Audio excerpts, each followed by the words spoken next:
Questo è l'ultimo degli incontri del corso di storia dell'arte per quest'anno e come vedete manca il convitato di pietra, anzi il convitato di bronzo.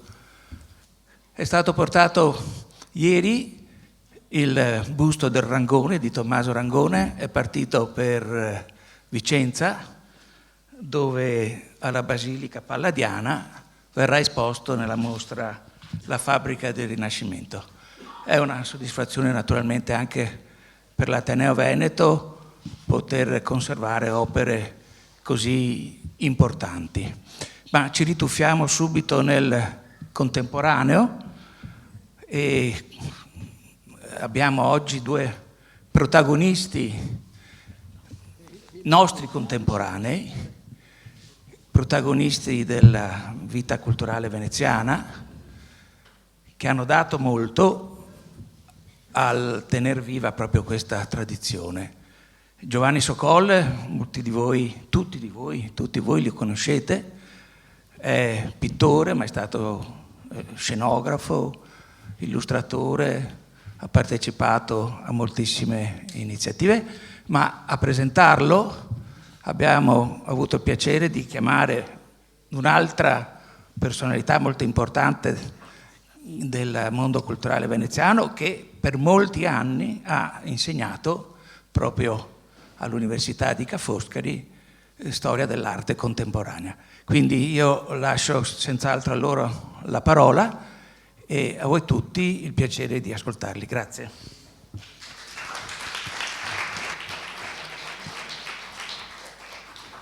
Buonasera, ho il gradito compito di dire due parole, su Giovanni Socol, che tutti conoscete, immagino, e quindi saranno proprio poche cose che dirò per centrare un po' la caratteristica specifica della personalità di Giovanni, che, come saprete, non ha mai fatto un giorno di accademia, no, di belle arti, però ci ha insegnato per molti anni scenografia, e invece si è laureato in architettura, però ha avuto costantemente questa passione per la pittura che esercita da tantissimi anni. E quindi è un caso molto particolare suo, anche perché proprio forse tutto deriva anche da questa sua formazione diversa. È uno dei pochi pittori che si interessano di studiare, anche non solo di mettere in pratica, di studiare e di anche così parlare in pubblico, di scrivere, di pubblicare, di partecipare ai convegni e ai dibattiti sul tema delle tecniche artistiche. Si potrebbe anche chiamare questo tema della tecnica il problema del metodo, no? E mi piace ogni tanto pensare anche per Giovanni di trovare qual è la corrispondenza, no, tra la sua poetica, che si è esplicata in tanti anni di pittura e che ancora lui sta continuando molto attivamente, e il suo pensiero costante sulla cosiddetta tecnica, diciamo, no? Sul metodo che tanti artisti hanno praticato per raggiungere certi risultati. E lui che diciamo, ha anche adesso, per esempio, se non è facile vedere le sue opere magari perché le ha esposte anche all'estero e così via, la mostra ultima che ha organizzato a Venezia, presentato da Giandomenico Romanelli, ha avuto la sfortuna di capitare in mezzo, no, alla chiusura e quindi magari non è stata molto vista, però adesso tutti quei grandi teleri sul labirinti di invenzione, sono esposti tuttora perché la mostra è stata prorogata a Fontanellato nella Fondazione Franco Maria Ricci, dove c'è una mostra sul labirinto che si conclude proprio con una sala meravigliosa tappezzata dai suoi grandi dipinti sul labirinto. Da là si vede anche, e dagli ultimi quadri che sta facendo, che ho avuto il piacere di vedere a casa, adesso sono delle Venezie, no? Si vede come questo tema della tecnica per lui è diventato proprio un alimento straordinario e sta continuamente sperimentando e mettendo in atto tutto quello che ha imparato anche lui, prima diciamo durante anche questo particolare suo percorso di architettura e poi essendo amico e frequentatore di molti artisti Cioè ha frequentato la peculiarità di Giovanni, no, e questa, non ci sono tanti artisti che frequentano gli atelier degli altri amici, no, non credo. A parte il caso di Picasso e Braque nel 1910, il cubismo analitico, eccetera, no? Quando si vedevano ogni sera una cosa incredibile che non è mai successa più per nessuno, per mostrarsi i progressi che facevano straordinari. Questo di Giovanni è un altro caso importante, perché da Gennaro Favai, no, a Guido Cadorin, a Mario De Luigi e avanti ancora con altri artisti e anche con San Tommaso, con Beppe San Tommaso, no, con il quale ha condiviso lo studio di Parigi, lui si è misurato costantemente col lavoro anche degli altri. No? E quindi questa sua passione non ha mai dato fastidio a nessuno, a questi artisti, anzi lo hanno sempre accolto nei suoi studi, no, nei loro laboratori, scusate, nei loro atelier, con grande piacere, e qui c'è stato uno scambio straordinario. Lui è l'unico che ha avuto questa esperienza, quindi è anche l'unico che continua a mettere a disposizione di tutti. L'ultima occasione è stata, non so se alcuni di voi ci siamo visti, alla presentazione del libro sulle tecniche di restauro 10 giorni fa al Correr, il volume curato da Teresa Perusini, e anche là appunto ha dato il suo contributo vicino a questo tema qui di cui ci parlerà stasera, che è uno dei temi più belli della situazione italiana, ma anche veneziana, e anche più misteriosi, no? Quello della nascita, della fine di un'epoca, della nascita del simbolismo, ma anche poi delle avanguardie, e quindi quel grande rivolgimento che c'è stato nella discussione, nella elaborazione di modi nuovi di espressione. Ecco, per tutti questi motivi, che adesso ci vorrebbe molto tempo, lui vorrebbe che io parlassi per mezz'ora, invece ho già finito, perché anch'io adesso mi siedo là con voi e voglio sentire e imparare un po' da questo suo intervento. Grazie.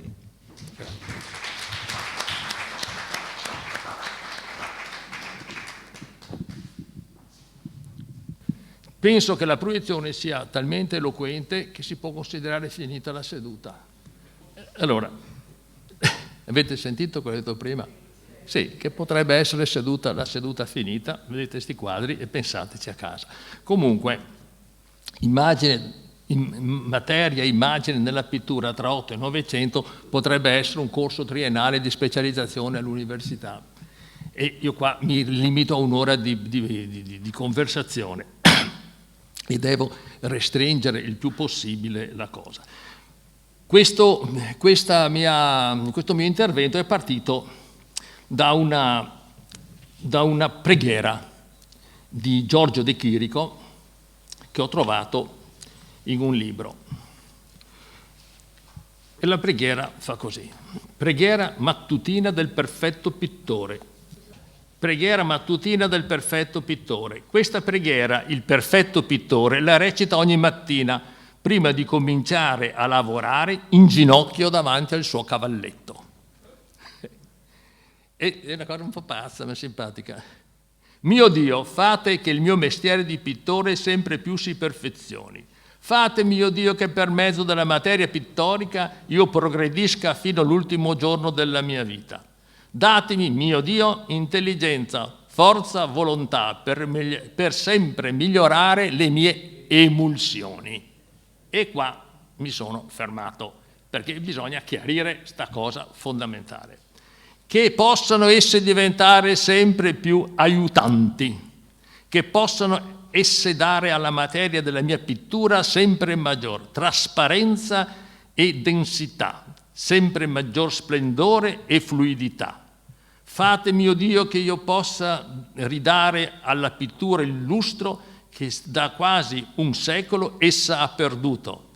E pertanto, mio Dio, aiutatemi sopra e anzitutto a risolvere i problemi pittorici della mia arte, che ai problemi metafisici e spirituali ci pensano oggi critici e intellettuali. Amen.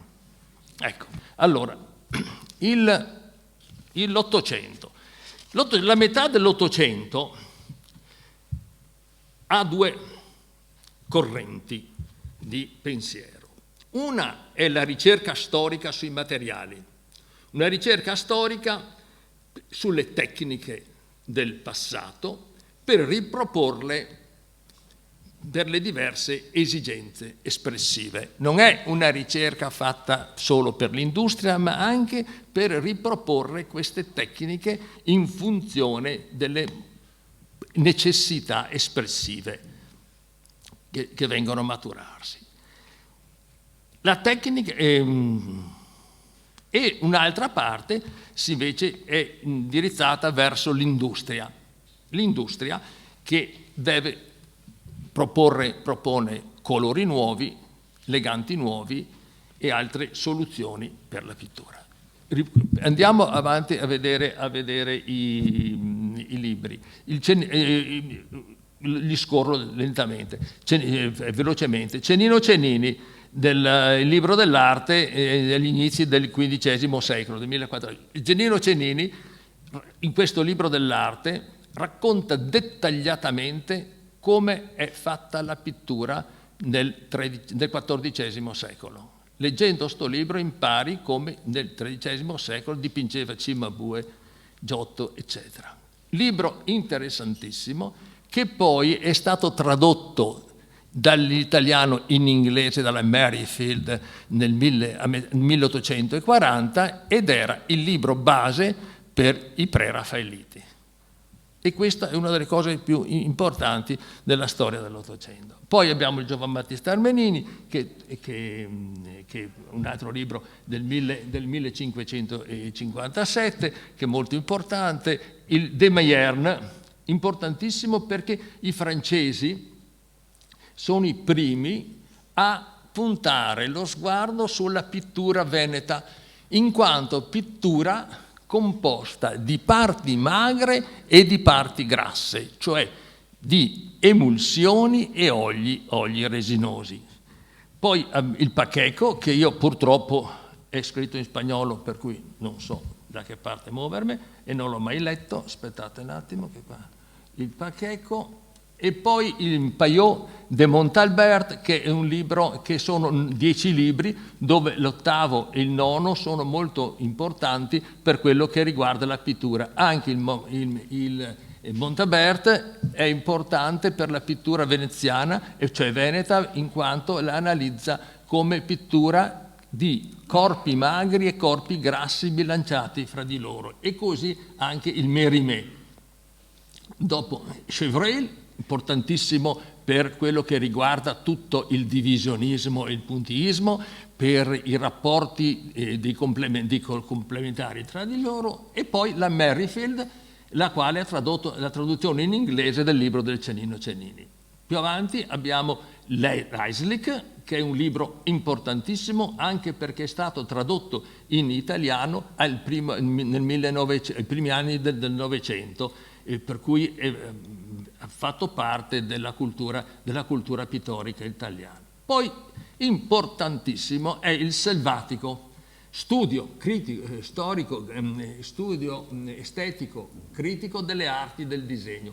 Questo Selvatico ha nell'ultima parte 4 lezioni fatte all'Accademia di Belle Arti di Venezia, e sono 4 lezioni nelle quali lui riassume e spiega agli studenti tutte le ricerche fatte da questi autori precedenti, il che porta porta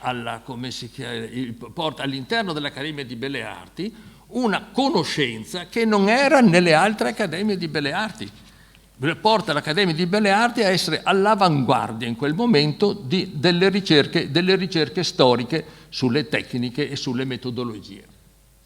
Poi abbiamo il Rudd, che è stato importantissimo, Modern Chemics, che era importantissimo, è stato un importantissimo libro per quanto riguarda il divisionismo, e i pittori, poi i pittori capiscono poco di queste robe qua. Sì, il caos fra i colori primari, i colori secondari, sistemi additivi, sistemi sottrattivi è stato una cosa disastrosa alla fine dell'Ottocento. Comunque, poi abbiamo il nostro Previati, e tra i libri del secolo precedente, scusate, c'è il Max Dörner, importantissimo, che però è tradotto solo in inglese, il Ralph Mayer, che handbook, questo qua è un libro, un testo che viene usato in America nelle accademie di Belle Arti. È importantissimo, trovo il Mark Havel, del quale io sono stato molto amico e ho tradotto, per quello che mi interessava a me, il suo libro in italiano, Mark Havel è stato quello che ha preparato i colori a Dufy per i quadri di Dufy e che anche, per esempio, è stato il consulente di Hartung e di Matisse in altri. E poi un ultimo libro che trovo interessante, me l'ho preso da poco tempo, è il Kurt Welte, che questo libro è fatto con un rigore molto scientifico e lo consiglio a chi vuole entrare in questi argomenti, perché è solo in inglese però. Allora, l'industria, cosa propone l'industria alla metà dell'Ottocento? Dei colori completamente nuovi, cioè il giallo con un processo di sintesi riesce a ottenere il giallo di cadmio, il giallo di cromo, il verde smeraldo, cioè un secondario puro, non più un secondario che si deve ottenere con l'unione di due primari, il blé di cobalto e il blé oltremare, che era costosissimo e viene ad essere un colore. Questi colori vengono usati dai pittori senza la cognizione delle reazioni che potevano produrre tra di loro, perché il piombo e il rame con lo zolfo producono dei solfuri di rame e di piombo che anneriscono, che è un grosso problema soprattutto di certi pittori, soprattutto di Francia, di Delacroix per esempio. E poi un'altra cosa importante, sulla fotografia di sinistra vedete una macinazione a mano e sulla foto di destra vedete una macinazione a macchina industriale. Per cui il colore ad olio, il colore a tempera non sono più prodotti più macinati all'interno dello studio dell'artista, ma sono prodotti anche industrialmente e vengono confezionati in tubi. Diapositiva di destra. Di sinistra si vede che una volta, prima, erano contenuti dentro in sacchetti come il salame, in sacchetti di pelle, in modo tale, chiusi con un tappo, in modo di non entrare in contatto con l'aria, o in piatti ricoperti di acqua per evitare lo scambio di ossigeno con l'aria. Invece sono prodotti in tubetto. Prodotti in tubo significa anche poterli portare in giro. È cosa fondamentale per la pittura in plein air degli impressionisti. Allora, io qua ho fatto una piccola tabella per sapere di che cosa si parla. Fondamentale nella pittura è il legante. Il legante ha carattere, lo dice anche la parola, il legante ha la proprietà di unire le particelle infinitesimali di colore per trasformarle in una materia da poter lavorare sulla superficie, sul quadro, eccetera. I leganti hanno oltretutto però delle grosse importanza, perché hanno delle proprietà ottiche. E le proprietà ottiche del legante variano. Allora, i leganti possono essere magri, grassi, oppure eleganti sono le emulsioni. Gli eleganti magri sono le gomme e le colle. La gomma che si usa più normalmente è la gomma arabica e le colle sono le colle animali, colle vegetali e la colla di caseina. Con queste materie noi otteniamo, mi sembra di essere un po' didattico, ma è necessario per poter parlare. Evidentemente parliamo di cucina senza sapere cosa sia il fieto. Come colle, e producono che cosa? L'acquerello, il guazzo e la tempera, questi magri. L'acquerello è fatto con le gomme, il guazzo è fatto con le gomme. La differenza fra l'acquerello e il guazzo è che l'acquerello, come bianco, usa il fondo della carta e tu lavori solo attraverso delle velature, non dei corpi. Il guazzo è lo stesso praticamente colore ad acquerello, che però viene unito al bianco per schiarirlo, per cui diventa corpo. Acquerello e guazzo messi assieme sono state le tecniche, soprattutto per architetti, per scenografi, per decoratori, per fare tutti quanti i loro bozzetti, perché praticamente ti copre in un certo senso tutte le possibilità di trasparenza, di opacità, di semitrasparenza che può avere una rappresentazione di qualsiasi tipo. Poi c'è la tempera. La tempera è invece unita con una colla, non più con la gomma arabica che è trasparente, fine. C'è la colla, sono colle animali, che sono la colla di lapin, cioè di coniglio e di ossa, eccetera. E poi può essere la colla di pasta, che è la colla di farina, che è quella che viene usata anche dai rilegatori, la colla di farina, perché non macchia la colla di farina. E la colla di farina è una colla che ha delle possibilità di assorbire delle sostanze oleose, l'olio, in modo di diventare una colla molto flessibile e maneggevole e tenere la tonalità. Dopo, le possibilità di questi materiali sono un'essiccazione rapida, tac, pennellata precisa, metto e resta il tono.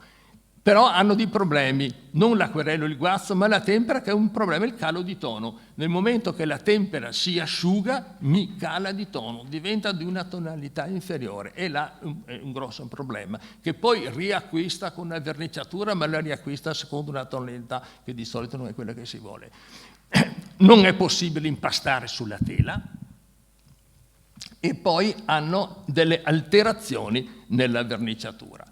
Poi abbiamo i leganti grassi, che sono gli oli essiccativi, di cui c'è l'olio di lino, l'olio di noce e l'olio di papavero. È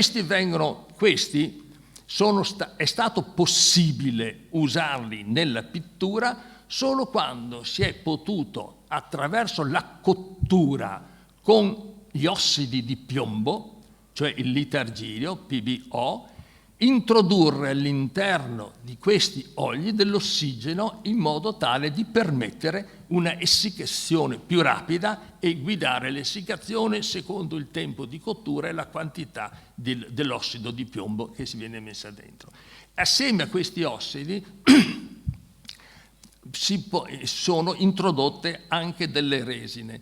Perché? Perché la resina tiene forza al colore, e soprattutto la resina permette una evaporazione del suo solvente dall'interno all'esterno, perché altrimenti un colore usato solo con l'olio, se usato a corpo, forma sulla sua superficie esterna all'inizio, cioè si ossida sulla superficie esterna. Ossidandosi sulla superficie esterna non permette al colore che deve ossidarsi all'interno di ricevere ossigeno, per cui rimane sempre questo colore internamente morbido, ed è un grave danno questo per la pittura. E poi anche la possibilità di unire certe scuole, certe tendenze uniscono a questi oli essiccativi anche delle cere, per cui l'olio ha i problemi, se non è cotto con ossidanti, un'essiccazione lentissima, però ha in favore suo una tenuta di tonalità mentre dipingi. Si può impastare sulla tela, per cui tu puoi ottenere sulla tela delle sfumature con l'olio, unendo e lavorando direttamente sulla tela, non con delle pennellate come si fa la tempera che poi si asciuga, e non alterazione nella verniciatura. Lì la cosa la cosa nociva è l'essiccazione esterna e interna. Poi abbiamo le emulsioni. Le emulsioni, cos'è un'emulsione? Sono due sostanze, una incompatibile con l'altra, che vengono mescolate assieme, formano un corpo unico, però nessuna delle due sostanze perde le sue qualità e vengono sommate assieme le qualità. Di emulsioni si dividono in due categorie. Aspetta, devo tornare indietro. No, ancora peso. Ecco, e c'è emulsione olio in acqua. Olio in acqua è la tempera all'uovo. Se voi leggete il Cennino Cennini, i pittori del Trecenteschi lavoravano con il rosso d'uovo, al quale univano però una sostanza gommosa che è il lattificio, e vedremo dopo. Oppure acqua in olio A/O, che è la cosiddetta tempera grassa. Allora abbiamo la tempera con la colla, abbiamo la tempera all'uovo e abbiamo la tempera grassa.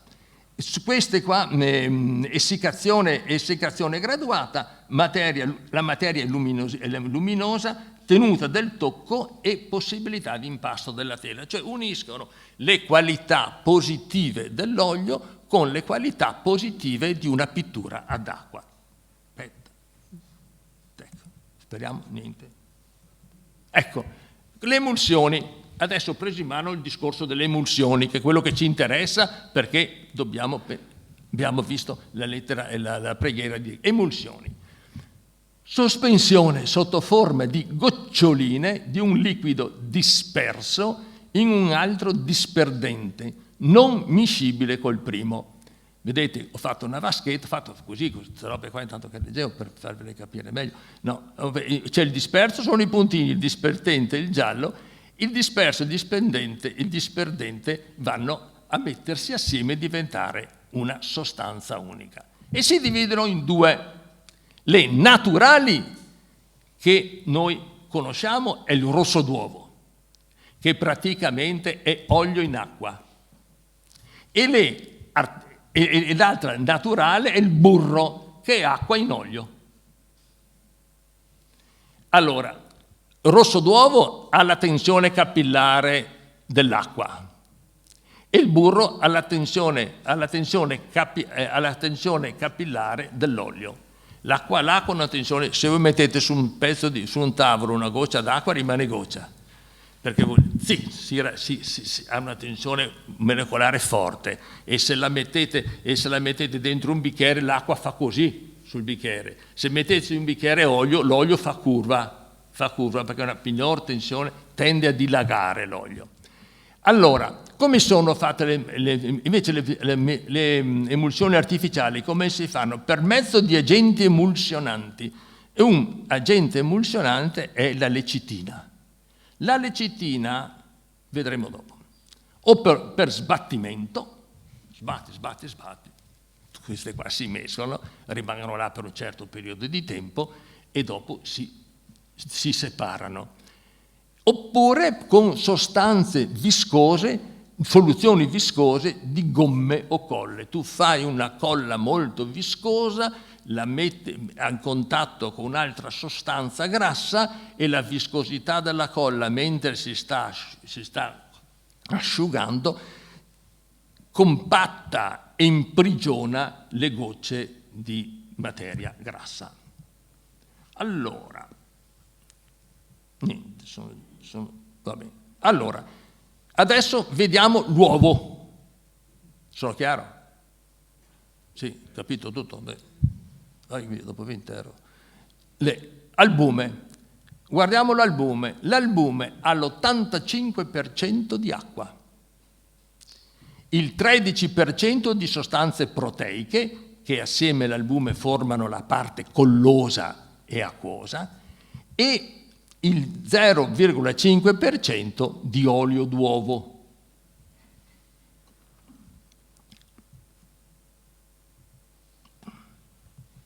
Niente. Il tuorlo ha il 50% di acqua, il 15% di sostanze proteiche che praticamente sono nell'acqua e sono la parte collosa, il 28% di olio d'uovo che forma la parte grassa e l'11% di lecitina. La lecitina è stata scoperta a Parigi nel 1846.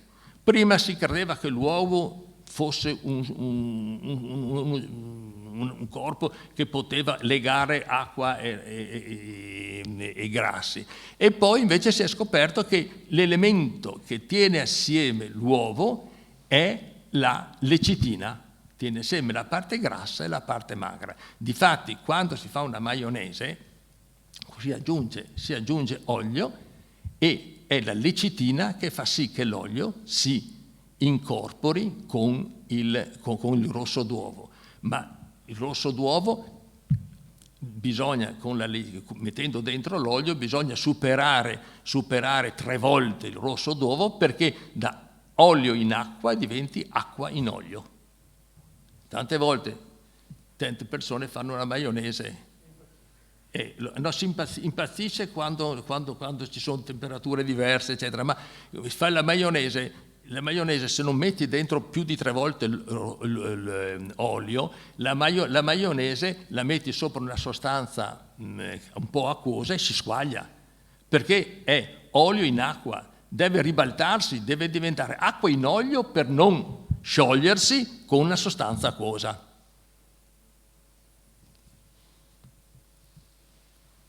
Allora, prendiamo l'uovo. Allora, come base per fare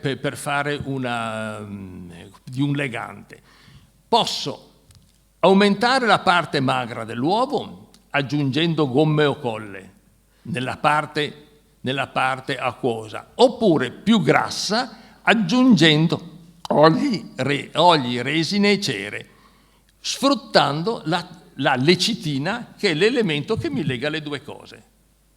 Voi quando vedete certi libri di storia dell'arte che portano anche le analisi scientifiche, trovate tracce di materiali proteici e tracce di uovo. L'uovo viene aggiunto dentro per far sì che le sostanze proteiche si leghino con le sostanze grasse, in modo da formare l'emulsione. Ecco, questa qua che vi faccio vedere adesso è la macinazione a mano. Cioè una pietra, metti come si chiama, il pigmento, metti il legante e poi, facendo un movimento addotto, pigmento e legante vengono a unirsi fra di loro e diventano una massa compatta. Voi vedete queste due. Quella a sinistra è un colore macinato ad olio, quello a destra è un colore macinato ad emulsione. Come vedete, l'olio ha tendenza a dilagare, mentre il colore macinato ad emulsione ha tendenza a compattarsi e a diventare una massa. Voi capite che con la parte a destra potete costruire dei corpi che mentre dai la pennellata tengono. Con quella a sinistra non puoi arrivare a fare delle paste, in quanto se fai la pasta, questa pasta dilaga e la pennellata tua non rimane come la metti. È chiara sta cosa qua? E qua invece faccio vedere il concetto, il timbro. Questo nel cucchiaio è un blé di cobalto. A sinistra, lo stesso blé di cobalto, a sinistra è macinato con una colla. In centro è macinato con una emulsione e a destra è macinato con un olio. Voi vedete che con lo stesso colore, variando il legante, il medesimo colore con leganti diversi cambia completamente il timbro. Per cui tu, avendo un solo colore, non è che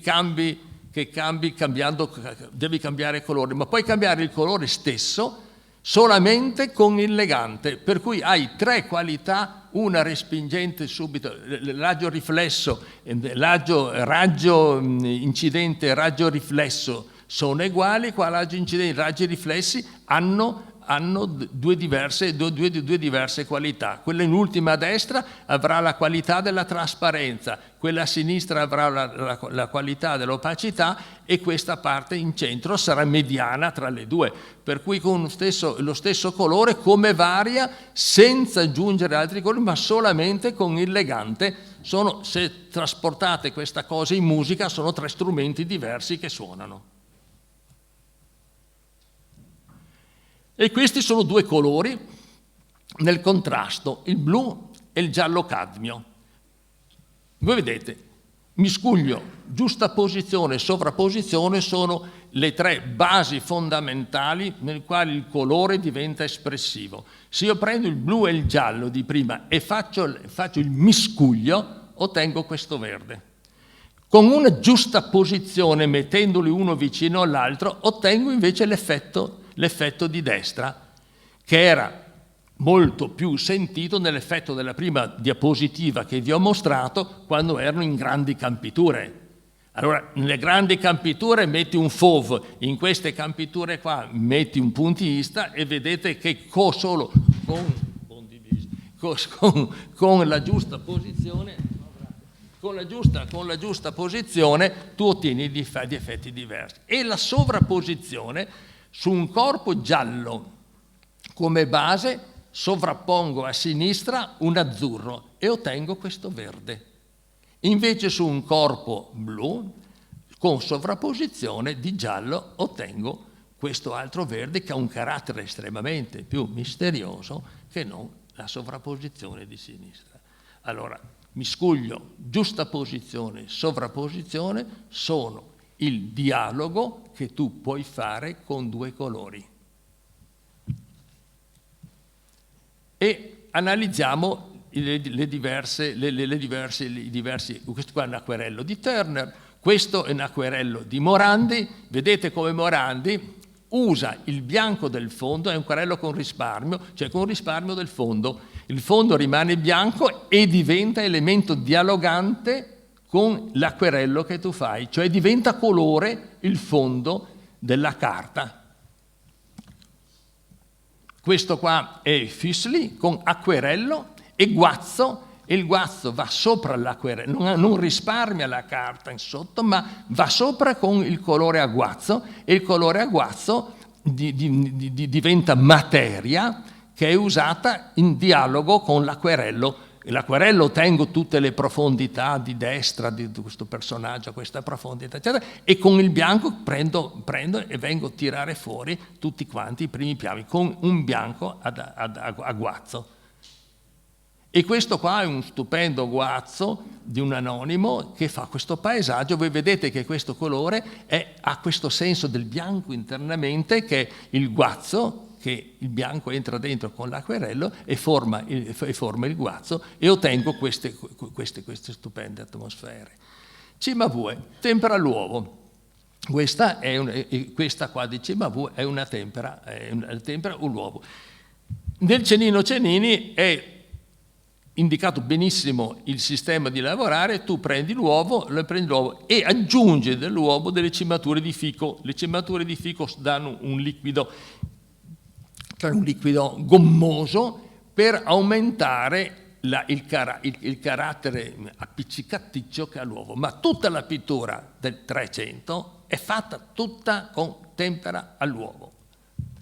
Anche per esempio, un odino, Carlo Scarpa teneva in facoltà architettura un corso facoltativo, ma facoltativo in tutto, che lui venisse, che non venisse, che andassero gli studenti, eccetera. Ogni tanto faceva lezioni, e che si chiamava decorazione, e ci raccontava che una volta in un restauro a Venezia, facendo fare un boudoir di una signora, aveva fatto dipingere le pareti usando come elegante il rosso d'uovo. Rosso d'uovo e pigmento, in modo tale di ottenere una materia preziosa, che diventa preziosa evidentemente, sul muro.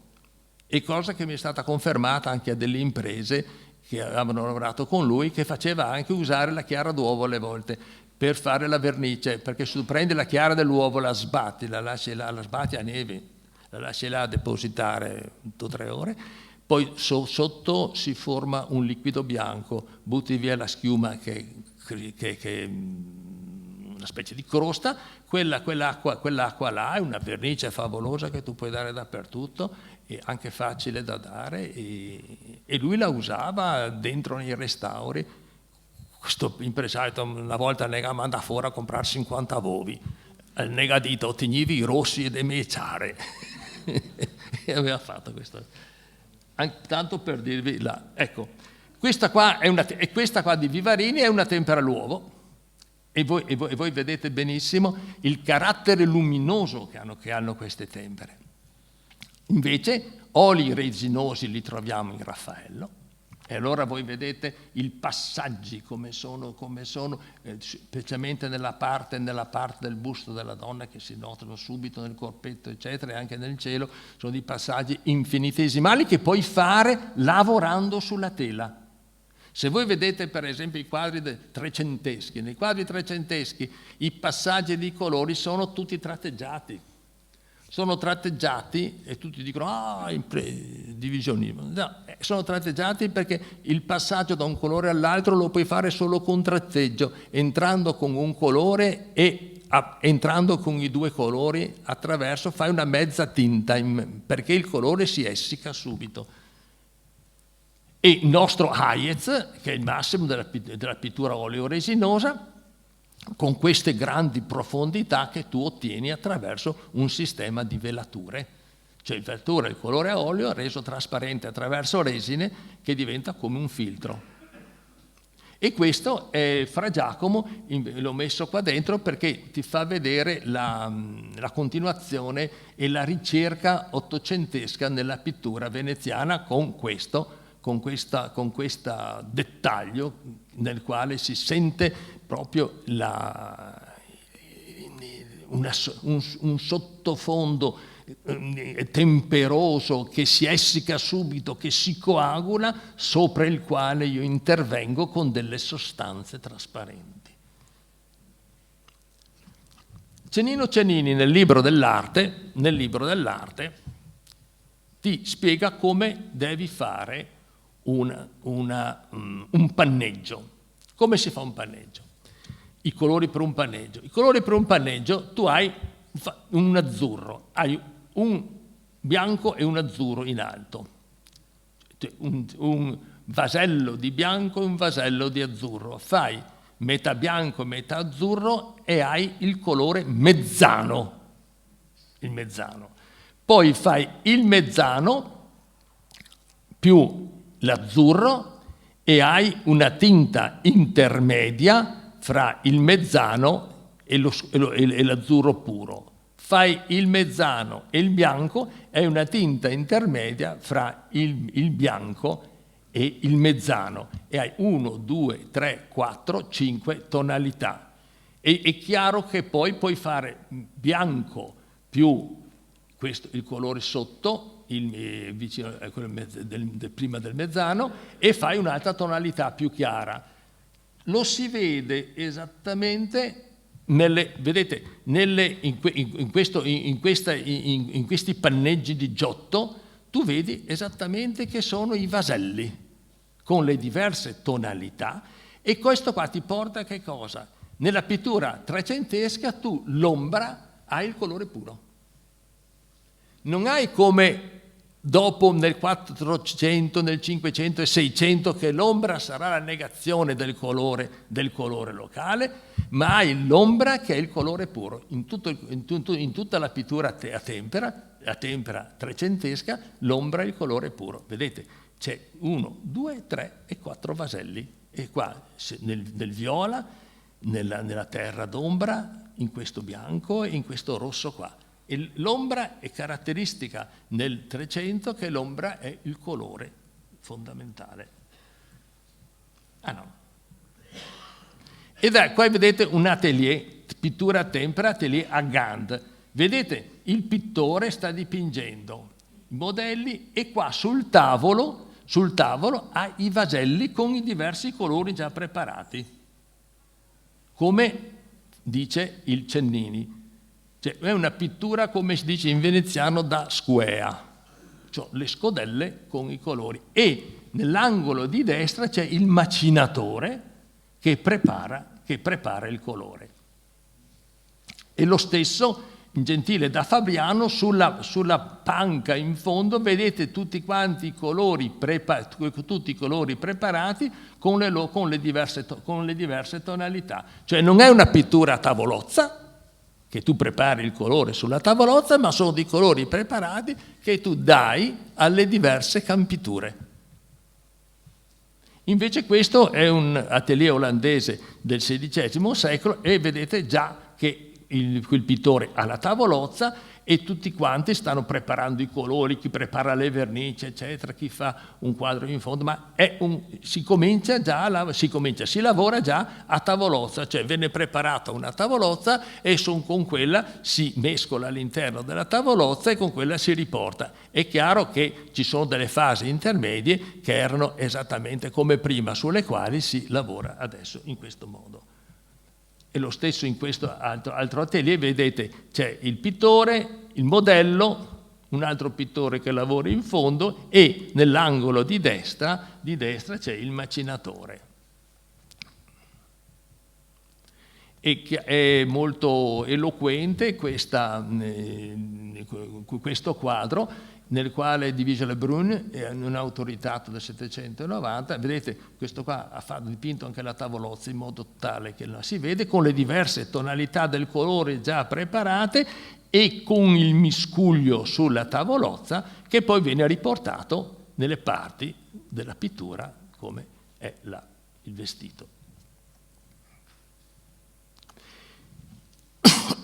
Allora, adesso ho messo degli esempi, un esempio fiammingo di Rembrandt e un esempio fiammingo e un esempio della pittura veneziana, perché la pittura veneziana è la pittura, assieme alla pittura fiamminga, che più interessava come materia i pittori simbolisti. E questa è la tecnica mista emulsione olio resinoso, che la trovate nella chiesa di San Salvador a Venezia. Questa qua. La pittura di Tiziano è una pittura che adesso faccio la prova. Ecco, vedete, questa qua è una cosa importantissima che è nella chiesa grande, nella scuola grande di San Rocco del Tintoretto, e è una fascia di pittura così, che di solito la mettono nella stanza dell'albergo e sotto una specie di cosa che la tiene nascosta. Ed è un pezzo che loro hanno trovato dietro una boiserie che stavano restaurando nel 1904. Questo è un pezzo a tempera, è dipinto a colla, e questo pezzo che era nascosto per secoli dietro questa cosa, se fosse stato dipinto a olio sarebbe diventato tutto quanto nero, ed ha invece conservato perfettamente la sua cromaticità.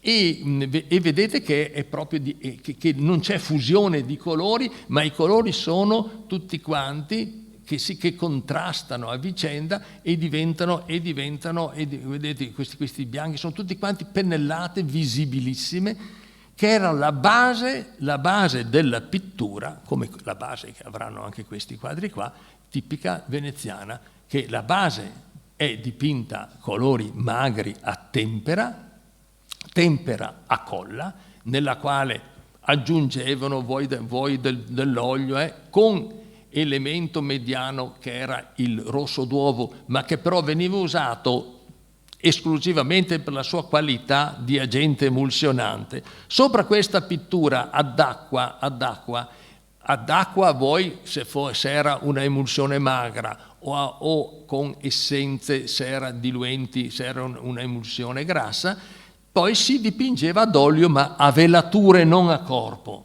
L'olio era usato solo a elementi a velature. Sopra gli elementi di velatura poteva essere lavorato a sua volta ancora a olio, avendo sotto fresca la parte, in modo tale che il lavoro a tempera legasse, si emulsionasse con la pittura ancora fresca sotto, come possiamo vedere, ecco qua, in Tintoretto. In Tintoretto voi vedete queste riprese con dei bianchi, che tutto quanto diventa una visione fantastica, e con quelle profondità delle ombre, cioè non abbiamo uno strumento, ma abbiamo una orchestra che lavora per fare questo quadro, è un insieme di strumenti musicali. Guardate per esempio questo Caravaggio. Avete visto l'ombra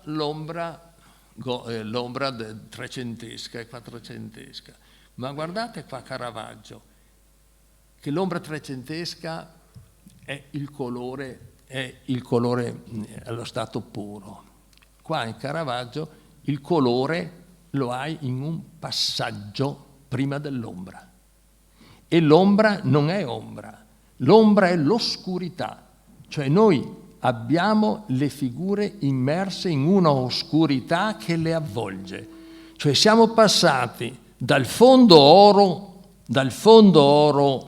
medievale alla spessore dell'aria leonardesco, che ti dà la profondità attraverso i valori cromatici che vengono man mano a diradarsi all'interno dello spazio, all'oscurità che viene dal fondo e avvolge i personaggi. Questi sono i tre momenti grandi della rappresentazione dello spazio di secoli, dal 300 fino al 600. Questa era una cosa, e questa è Rembrandt, che è il massimo di quello che abbiamo parlato adesso, di quest'ombra che invade. E poi l'ombra che invade è l'ombra che diventa elemento fondamentale della rappresentazione. Guardate per esempio, qua abbiamo questo contrasto. Questo quadro si basa sulla luce di questi due personaggi. Questi due personaggi vivono attraverso due contrasti. Guardate questo contrasto che è il calcio di questo fucile, ma guardate questo personaggio qua. Qua ha l'ombra di questa mano che è in luce e l'ombra viene proiettata. È una cosa che non si... Sì, è una cosa interessantissima, perché è la prima volta che nello spazio interviene un'ombra proiettata, non un'ombra propria, ma un'ombra proiettata su un altro corpo in movimento. E guardate in alto a sinistra, ecco l'ombra della mano, che diventa personaggio, l'ombra della mano. Eccola qua più grande, ed ecco qua il particolare in alto verso il pollice ingrandito. Ecco, questo elemento qua farà impazzire i pittori, specialmente Marius Pictor, il Mario de Maria, diventerà pazzo sognandosi di Rembrandt che gli parla di notte, come faceva. Le lettere sue sono interessantissime. Vedete ma qual è sta rumore? No, non è che mi dispiace, ma insomma... È il tavolo, sto qua, una roba... No, perché dopo parlo anche dei fantasmi. Non morirà. Vedete, questa materia è ottenuta graffiando, è ottenuta con una velatura messa sopra, velatura di questo bruno.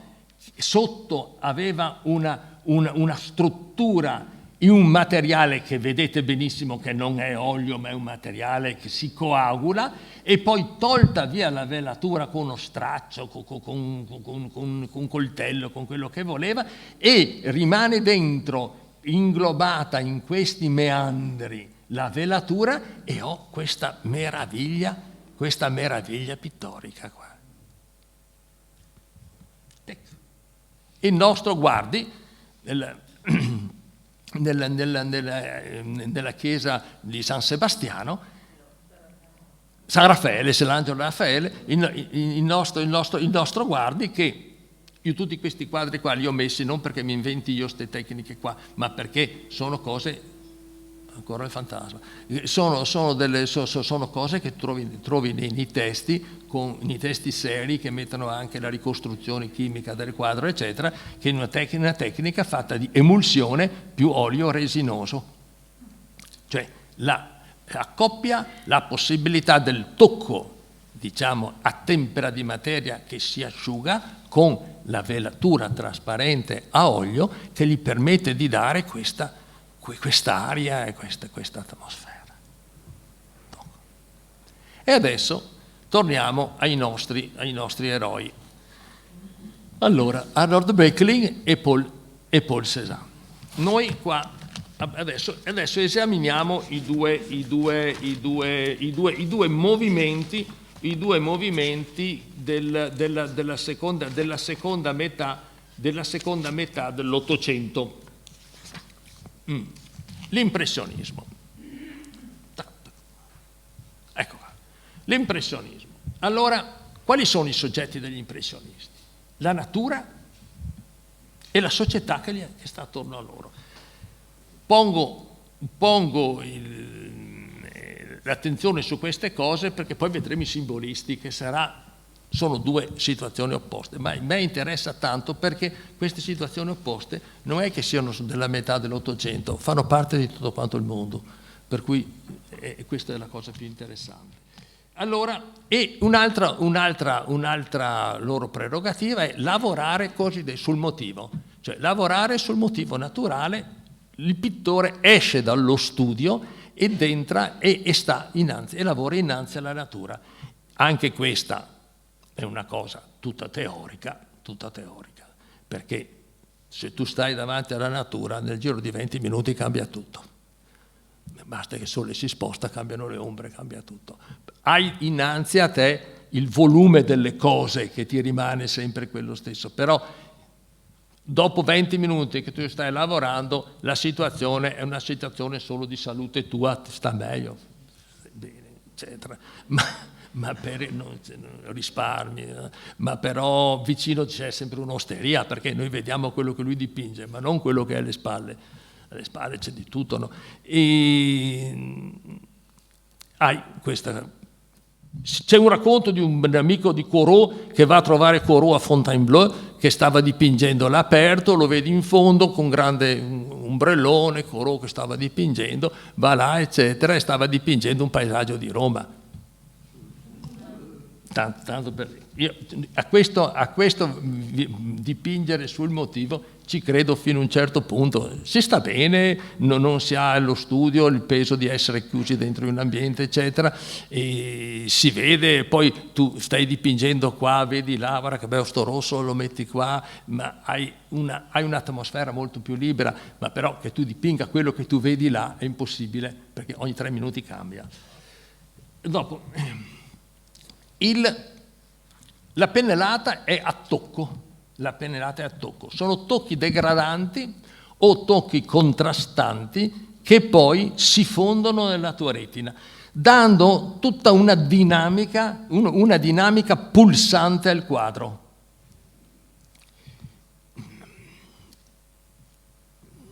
E poi un'altra cosa importante sono le ombre, che le ombre non sono una negazione nel colore locale, ma le ombre sono colori che si pongono in contrasto, vuoi contrasto simultaneo, vuoi contrasto di caldo e freddo, ma si pongono in contrasto con il colore della luce.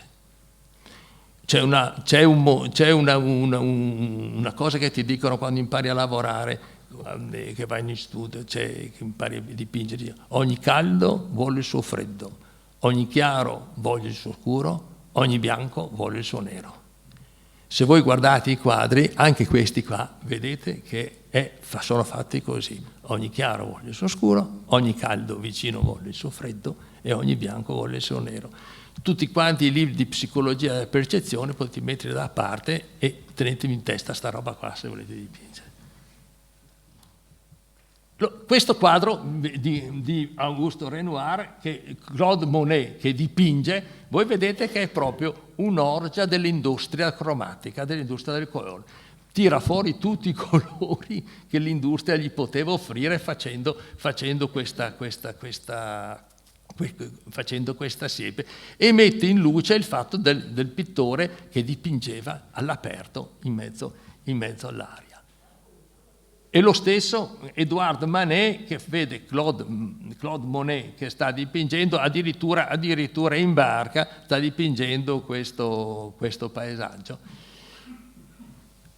E questo Manet che proprio porta il personaggio all'interno di uno spazio che è reale e riflesso, in modo tale che è proprio all'interno di una situazione di lavoro di quel momento là, in quel luogo, nella realtà di quel luogo, con i riflessi, le luci reali e le luci artificiali.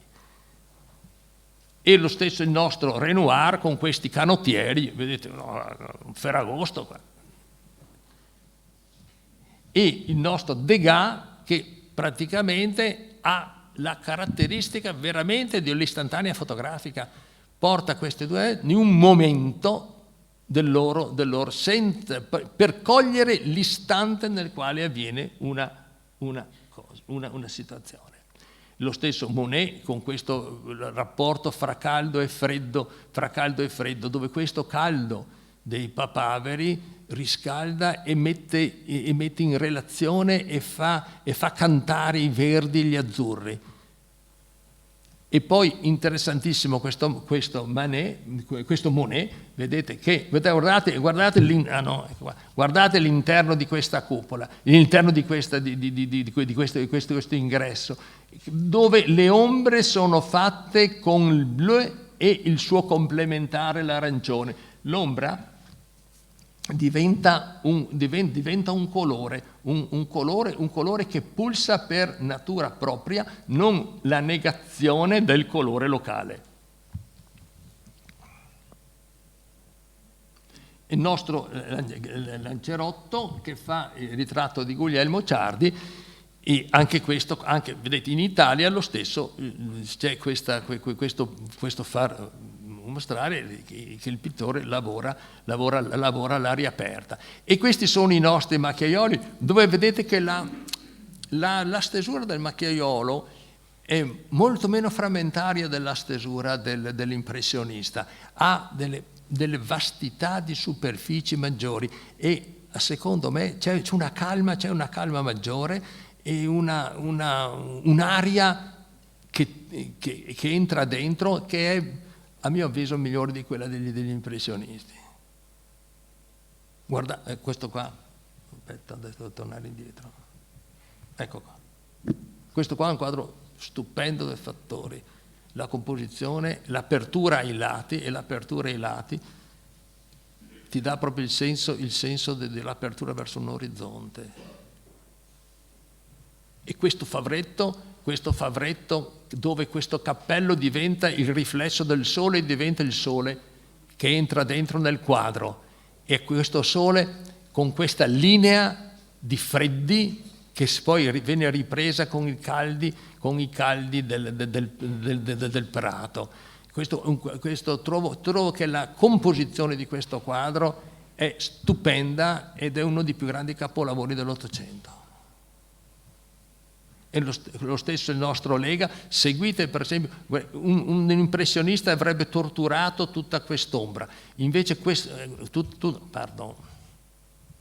avrebbe torturato quest'ombra, invece vedete come quest'ombra diventa questo colore, diventa il colore di questo abito e viene condotta fino a qua in fondo con una fluidità che è musicale, con questi andare avanti e indietro, e va a confluire all'interno di questi freddi. E lo stesso questo Abbati, che praticamente lavora con un bianco, ti fa sentire la variazione del bianco in rapporto ad uno scuro, solo di un bianco. È un quadro fatto con niente, ma è un quadro che prevede tante cose all'interno della pittura. E qua abbiamo la ruota di Chevreul,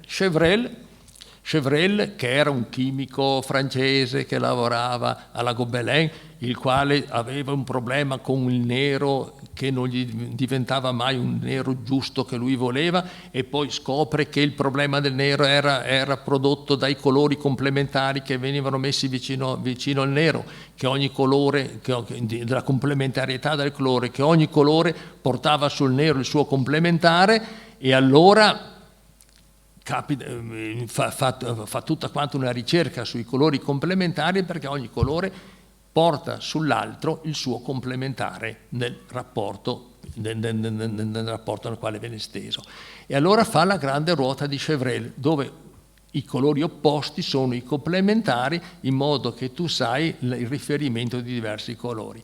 E qua noi abbiamo il problema, viene fuori tutto quanto il problema fra i sistemi additivi, cioè i sistemi della luce che si fanno riferimento a Newton, cioè il colore inteso come raggio luminoso e il colore inteso invece come materia, che sono i sistemi sottrattivi. Sistemi sottrattivi, sistemi additivi, ruota di Chevreul, e abbiamo la nascita del pontiismo, che porta all'applicazione di queste teorie.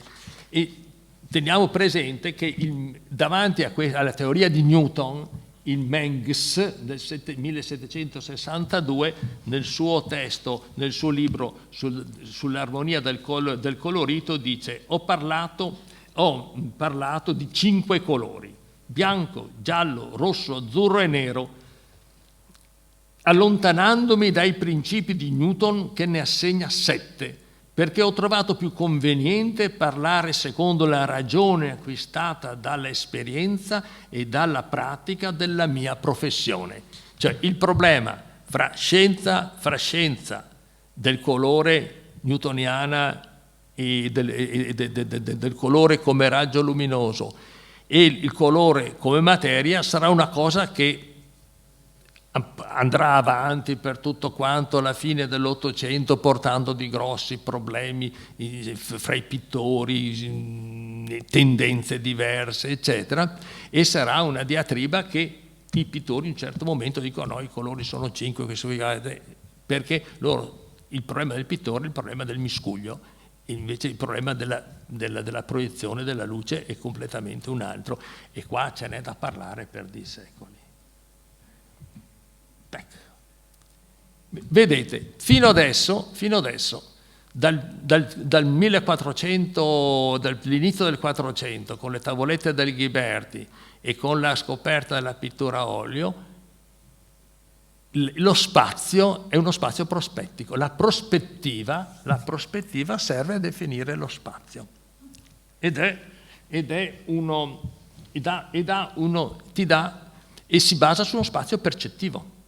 La percezione del colore attraverso la sua posizione nello spazio ti dà la prospettiva cosiddetta tonale. La prospettiva lineare ti viene data dal convergere le linee verso i punti di fuga che stanno sull'orizzonte. Tutto lo spazio, da quel tempo là fino all'Ottocento, è uno spazio di ordine percettivo. Con gli impressionisti finisce questo spazio qua, lo spazio percettivo si finisce. Io ho messo dentro questo quadro di Claude Monet che è proprio un addio allo spazio percettivo. È una festa col punto centrale di convergenza delle linee e delle tonalità, dove si dilegua lo spazio. D'ora in poi lo spazio non sarà più uno spazio, non sarà più come si chiama, un pittore del 300 davanti a questo quadro è una bestemmia. Perché? È una bestemmia perché il Cristo è il più piccolo di tutti. Cristo è il più piccolo di tutti perché sei più distante. Punto e basta. Questo è lo spazio rinascimentale. Lo spazio rinascimentale sarà riscattato dal punto di vista diciamo gerarchico solo con la luce del 600. Il pittore del 600 dipingerà il Cristo, avrà la luce maggiore, è più piccolo di tutti, è più distante, ma la luce converge su di lui. Allora riscattano la parte sacrale della rappresentazione attraverso una gestione teatrale delle luci che è tipica del 600.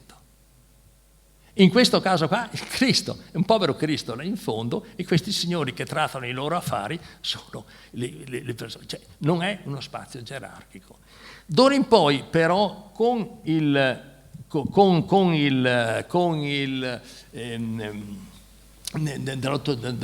la fine dell'impressionismo la prospettiva sarà solo un elemento per rappresentare uno stato interiore.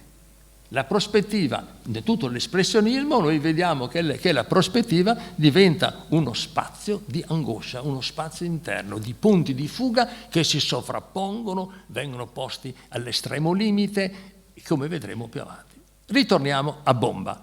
Questo qua è un quadro di Burne-Jones, è un quadro del sotto il 168, e vedete che l'importanza della traduzione in inglese fatta dalla Merrifield dei testi del Cennino Cennini la vediamo in questo quadro. Questo quadro ha le ombre delle persone esattamente fatte come in un quadro del 300. Il colore dell'ombra è il colore puro. L'ombra di questa persona vestita in azzurro è il colore puro e azzurro che con i 4 vaselli del nostro viene a fare le parti più chiare, le parti più scure, ma è costruita esattamente come è costruita un'ombra di Giotto. Questa è una chiave importantissima per la lettura dei pre-raffaelliti. Andiamo avanti. Allora, vi vedete cosa è successo? Niente. L'atelier. Nel 1571, io le date devo leggere perché non me le ricordo mai, Giulio Clovio va a Toledo e va a trovare El Greco. È una giornata piena di sole, di luce, eccetera. Tutti gli abitanti di Toledo sono per la strada. Lui va in casa del Greco e trova il Greco all'interno del suo studio. No. Seduto in una poltrona, in quasi un buio assoluto. E dice: Greco, ti fa qua? Non c'è la sole? No. Il Greco dice: la luce del giorno turba la mia luce interiore. Allora, io ho preso sta roba qua per far vedere che 300 anni prima si era verificata la stessa cosa. Gli impressionisti vanno fuori e la luce non li turba, anzi li esalta nel fare. Invece i simbolisti no, rientrano all'interno dello studio. E tutta la pittura dei simbolisti sarà una pittura pensata all'interno del suo studio, ripetendo quello che aveva detto El Greco nel 1571. Allora, qua vado avanti per punti che mi sembrano i più interessanti, la storia sarebbe lunga. Allora, uno dei testi fondamentali, come una specie di Vangelo per gli impressionisti, sarà il libro dei simbolisti, scusate, sarà il libro A Rebours di Huysmans. Queste sono alcune cose che ho notato che le trovo importantissime per capire. Per capirli. Infatti, quando il tempo in cui l'uomo di talento si trova forzato a vivere è stupido e piatto, l'artista, anche a propria insaputa, è assalito dalla nostalgia di un altro secolo. S'affacciano in lui reminiscenze di cose e persone estranee alla sua personale esperienza, finché l'ora scocca, che a forza egli evade dal reclusorio del suo tempo per aggirarsi in piena libertà, in un altro tempo che crede per un'estrema illusione a sé più consono. C'è così chi torna ad ere defunte, a civiltà scomparse, a secoli perenti, chi si avventa nei mondi della fantasia e del sogno, vivendo con più o meno intensità il miraggio d'un tempo a venire, d'un tempo che rispecchia, senza che egli lo sappia, per influenze ataviche, l'immagine di epoche trascorse. E questo qua poi tutto il libro funziona in questo modo. Ed è interessantissimo leggere perché è il libro che ti dà l'idea proprio del simbolismo. Nel simbolismo l'attività poetica è considerata come elemento supremo tra esistere, conoscere e rivelare, e l'attività artistica produce l'oggetto artistico che diventa un talismano di un processo in cui l'artista è il sacerdote, il profeta e l'alchimista. L'alchimia nel senso di trasformazione attraverso un lavoro di una sostanza vile in una sostanza nobile. Cioè la trasformazione attraverso la pittura e la tecnica della pittura, del colore, da colore a luce e spazio. Cioè, questo, qualsiasi, un alchimista, una donna, una signora, un signore che sta a far da mangiare bene, si dice un alchimista. E un alchimista è uno che trasforma delle materie che non le puoi mangiare così in un pasto favoloso. Cioè, è la trasformazione attraverso il fuoco, e diventa fuoco, di una materia, da materia inerte a materia pulsante. L'alchimista, il pittore è un alchimista, lo scultore è un alchimista, in quanto trasforma la pietra in immagine, in spazio, in luce, e così il pittore. Il simbolismo usa una molteplicità di sistemi espressivi. Le tecniche tradizionali, e abbiamo visto le tecniche tradizionali quali sono prima, un po' in confusione, ma ve lo fate capire. Io non voglio chiarire, voglio farvi vedere i problemi. Chiarire è un'altra cosa. In questa seduta qua voglio farvi capire che i problemi sono questi. Non vi ho chiarito niente, lo so benissimo. Poi il post-impressionismo, tutta quanta la parte scientifica del post-impressionismo viene presa dai simbolisti e loro adottano molti simbolisti come Pellizza da Volpedo, come Segantini, adottano il post-impressionismo, cioè il divisionismo. E poi tecniche del colore, anche il colore usato come elemento spirituale, come elemento alchimistico, come elemento religioso. Tutto quanto entra dentro nello studio del simbolismo. Poi abbiamo due tipi di immagini che escono dal simbolismo. Una riproduzione ambigua antiverista, cioè la materia che non rivela la sua consistenza, diventa solo immagine, la materia che l'abbiamo vista in Arnold Böcklin nel quadro del precedente del suo autorità, mentre la materia come materia la vediamo nel quadro di Cézanne, che è ottenuta con sostanze evidentemente oleoresinose, non sostanze temperose, che poi la vediamo in Magritte. Nei nostri giorni la vediamo in Magritte, cioè questa riproduzione ambigua, in confusione di pennellate e con velature, oppure una struttura pittorica come elemento espressivo. E struttura pittorica che diventa espressione di energia organica e spirituale. Allora, tecniche mistiche che sono delle cose che arrivano fino ai nostri giorni con quadri materici, con Pollock. Assolutamente, bene o male, sono figli tutti del simbolismo. Rothko, per esempio, usa in certi quadri dove ottenere queste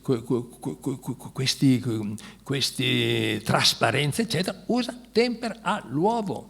È scritto nei suoi diari, usa tempera all'uovo. Allora, andiamo avanti. Ecco, Gustave Moreau è uno dei principali pittori simbolisti. Qua io ho messo vicino il quadro e il suo bozzetto. Guardate il bozzetto in alto, i valori, guardate questi due valori di blu e di rosso messi qua con il suo fondo oro, eccetera. Questo qua è di una modernità assoluta. E poi questo controluce. Ecco, questi quadri qua sono quadri che sono dipinti all'interno di uno studio. Se voi andate a Parigi, andate a vedere lo studio di Gustave Moreau, è una delle cose più fantastiche. Poi hai delle griglie che tieni fuori, vedi tutti quanti i suoi bozzetti. E questo è Puvis de Chavannes. Vedete come Puvis de Chavannes, per esempio, all'interno dei suoi quadri, cioè nei suoi colori, usava la polvere di sughero. Usava la polvere di sughero mista al pigmento per ottenere una materia matte, opaca, che avesse il carattere dell'intonaco, per ottenere queste figure piatte. Vedete che lui elimina tutte le ombre portate, ci sono solo ombre proprie. Allora tutte queste figure sono come ritagliate e poste come una decorazione all'interno della superficie. E questo è un allievo di Puvis de Chavannes e Ceylon. E lo stesso vedete che lui segue la tecnica del maestro, tutti gli elementi vengono ribaltati su un primo piano e tu li percepisci come piani più distanti solo perché sai che il mare è più distante, ma non perché questo è un effetto che si deve svolgere sulla superficie e tutto diventa un elemento decorativo. Il nostro Odillon Redon, che questi invece, ecco qua non ve l'ho detto, questi qua, Odillon Redon sono dei pastelli. Cos'è il pastello? Il pastello è la polvere colorata unita con un legante lievissimo, che di solito è una colla di pesce leggerissima, ma non leggera perché non cambi il tono del colore e non lo alteri, e vengono fatti seccare questi bastoncini. Allora con questa cosa qua tu tratteggi e hai il colore puro proprio come è, non come esce dalla fabbrica, come materia, come terra puro, ed è tenuto così puro che la difficoltà del pastello è poi, perché è come le ali di una farfalla, tocchi un pastello e ti rimane tutto sulle mani. La difficoltà è il fissaggio, per cui ognuno ha le sue ricette per fissare i pastelli, che fa i pastelli più o meno segrete, per tenere il più possibile il valore timbrico del colore allo stato puro, allo stato di polvere. E vedete i bianchi, come sparano i bianchi.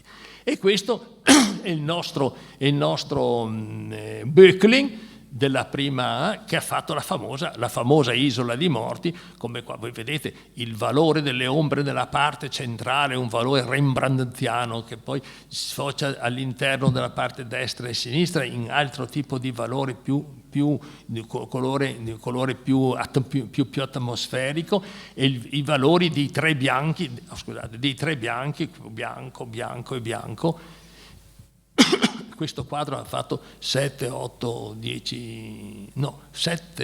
riproduzioni, versioni di questo quadro con questo grande controluce, che è uno dei quadri base del simbolismo europeo.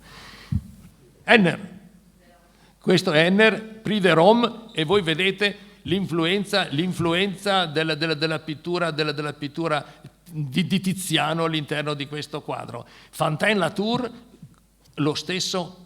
Dovete vedere questi soggetti, e Carrière, dove il tutto diventa quasi un ectoplasma, e difatti les livres de l'esprit. Nel 1800 nel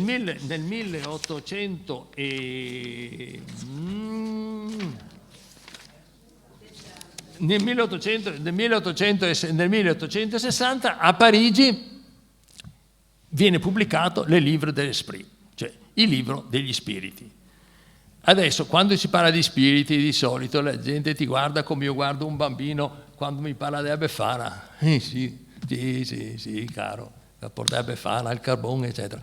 Invece è importantissimo, perché a metà dell'Ottocento a Parigi c'è l'Associazione Internazionale dello Spiritismo con tutti con tutti i membri che studiano questo fenomeno che assolutamente sarebbe da fare un bel studio su questa cosa qua, quanto questo spiritismo ha influenzato i pittori simbolisti, Nessuno ne se n'è mai occupato, lo trovi in qualche libro francese questa cosa qua. Si noti che per esempio io ho appartenuto a una galleria a Roma, tutti quanti, venerdì non si poteva andare a mangiare fuori in compagnia perché certi facevano la seduta spiritica, e sono pittori che hanno quadri nei musei, tutti quanti atelier, galleria e sessione del partito, al Venere, spiritismo. Per cui è necessario uno che studi questo, che studi anche il fenomeno dello spiritismo e lo spiritismo studiato anche scientificamente con la parapsicologia, con i laboratori all'interno delle università, eccetera. Credo sia una cosa fondamentale. Andiamo avanti. Tac. E questo qua è il salon di Rose-Croix. Salon di Rose-Croix, il quale questo salon di Rose-Croix prende Sar Peladan, che è questo signore qua a sinistra, è un salone che viene fatto nel 1892, è il salone di esposizione fondamentale che raccoglie i simbolisti. I temi, il manifesto di questo salon, il Salon Rosso, è questo: spazzare il realismo creando una scuola d'arte idealista. Temi rifiutati, vi trovate tutti gli impressionisti.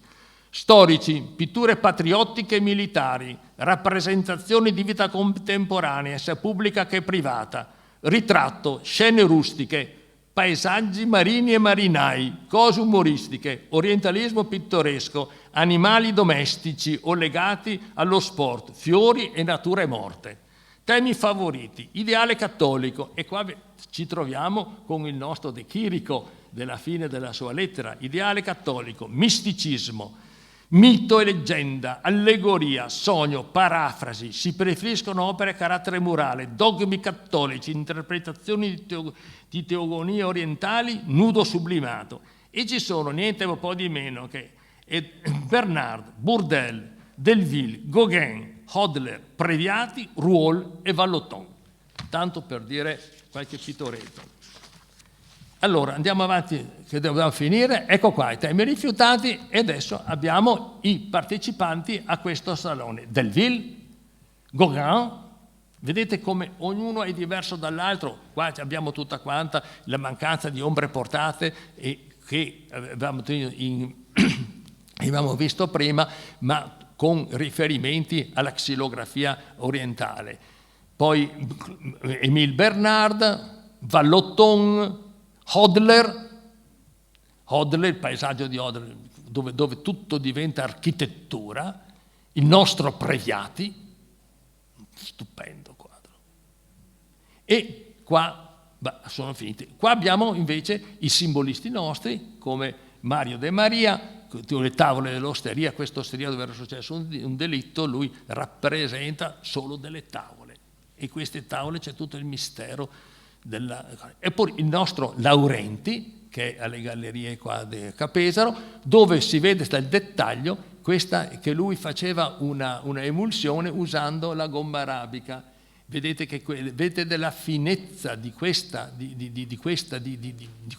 materia, come è leggera, fine e trasparente, perché usava, guardate, la luce che c'è dentro in questo quadro è stupenda.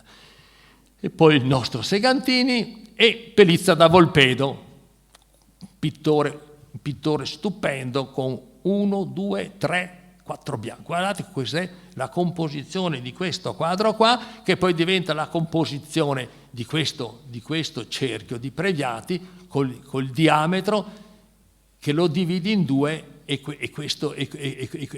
questi valori compositivi del cerchio, l'ombra a basso, la luce in alto, eccetera. Il nostro Marussig ti trasporta un paesaggio come stato d'animo, e questi alberi diventano figure molto più eloquenti che non delle figure. Il nostro Previati, che si adotta il divisionismo, ma il divisionismo diventa anche struttura come pennellata del quadro, e chi è passato per sta strada è anche Umberto Boccioni, che poi diventerà futurista.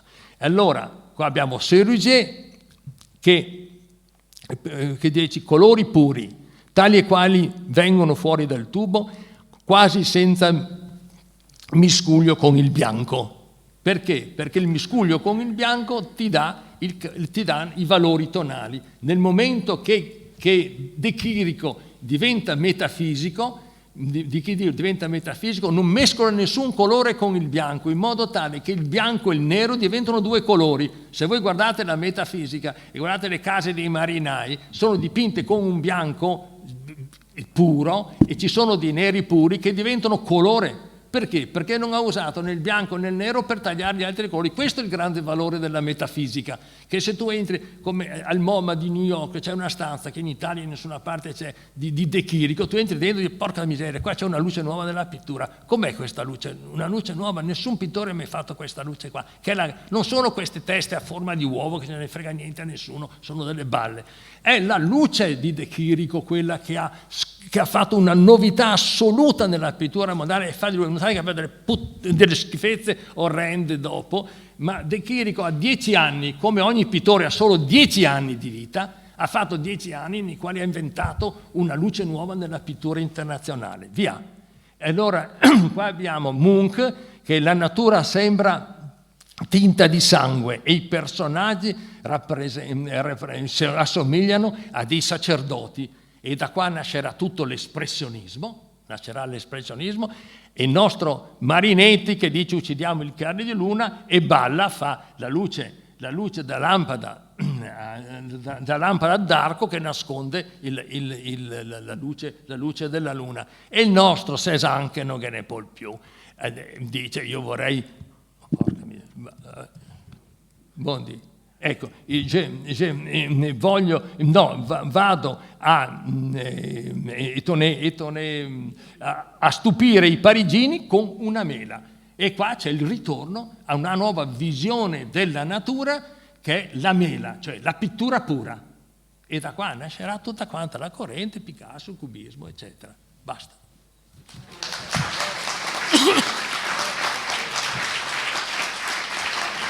No.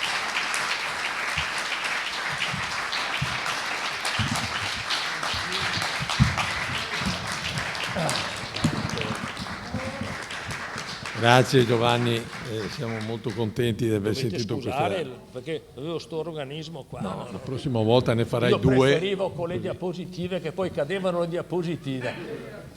E là vedevi se uno sapeva veramente la materia, perché dovevi inventarsi tutto. Grazie, buonasera.